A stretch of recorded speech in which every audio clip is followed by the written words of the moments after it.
नारायणं नमस्कृत्यं नरं चैव नरोत्तमं देवीं सरस्वतीं व्यासं ततो जयमुदीरयेत्।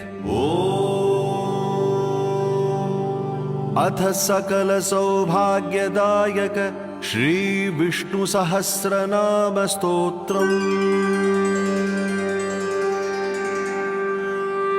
शुक्लांबरधरं विष्णुं शशिवर्णं चतुर्भुजं प्रसन्नवदनं ध्यायेत् सर्वविघ्नोपशान्तये। यस्य द्विरदवक्त्राद्यः पारिषद्यः परशतं विघ्नं निघ्नन्ति सततं विश्वक्सेनं तमाश्रये। व्यासं वसिष्ठनप्तारं शक्तेः पौत्रमकल्मषं पराशरात्मजं वन्दे शुकतातं तपोनिधिं। व्यासाय विष्णुरूपाय व्यासरूपाय